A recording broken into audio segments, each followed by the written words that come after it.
Nyingine ambapo maafisa wa polisi mjini Embu wameufukua mwili wa mfanyikazi wa shamba mwenye umri wa miaka 29 ambaye anadaiwa kuuawa na mfanyikazi mwenzake kisha kuzikwa kwa kiwanja walikokuwa wakifanyia kazi. Inaaminika kuwa marehemu aliuawa kufuatia mzozo kati yake na mshukiwa kabla mwili wake kufichwa kwa lengo la kuficha ushahidi. Akithibitisha tukio hilo, kamanda wa polisi wa kaunti ndogo ya Embu Magharibi, Vincent Kitili, alisema kuwa maafisa wa upelelezi wamemkamata mshukiwa mkuu ambaye kwa sasa anasaidia polisi katika uchunguzi. Familia moja mjini Embu inalilia haki baada ya mpendwa wao kuuawa akiwa shambani. Mwili wa marehemu Lawrence Murimi ulipatikana ukiwa umezikwa katika shamba baada ya familia kupiga ripoti ya kutoweka kwake. Kuamkia Monday kumpigia simu hakuwa akisukua, mwenye alikuwa akisukua ni yule mwingine walikuwa na yeye na alikuwa Mumeru. Na ni mzee wa 55 years.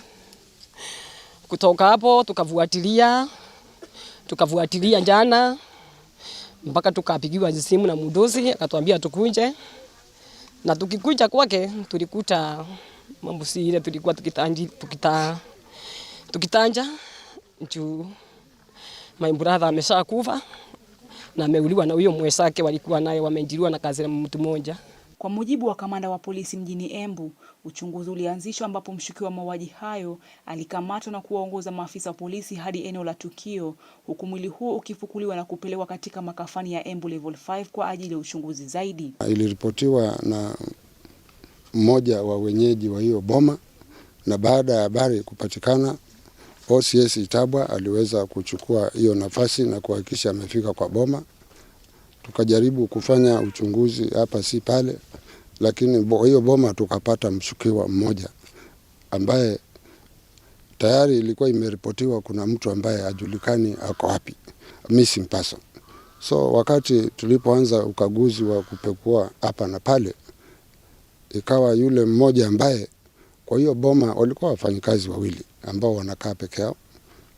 Tukaona pia yule mwingine ako na injuries, na ndio hapo OCS akachukua nafasi ya kumweka kama mshukiwa. Yule mshukiwa akahojiwa sana, akafanywa interrogation na polisi, na baadaye akaweza kuongoza polisi mpaka mahali alipoweka ule mwili baada ya kufanya hicho kitendo cha uhaini. Kwa hivyo mshukiwa saa hizi tuko naye na tayari amefikishwa kotini tukiomba masiku ya uchunguzi. Familia ya marehemu sasa ikitaka waliohusika na kitendo hicho cha unyama kuwajibishwa na haki kupatikana. Fahamu mwili ni wake. Tunadisializa kwenda mosali sahi. Mimi sina mengi. Kenye nasema ni askari wafuatilie huyu mtu ametutendea hiyo kitendo cha unyama. Mtu amemweka kwa ngunia na akamwekea acid. Na alikuwa amepanda ndizi kwa hiyo simu, ndizi 3.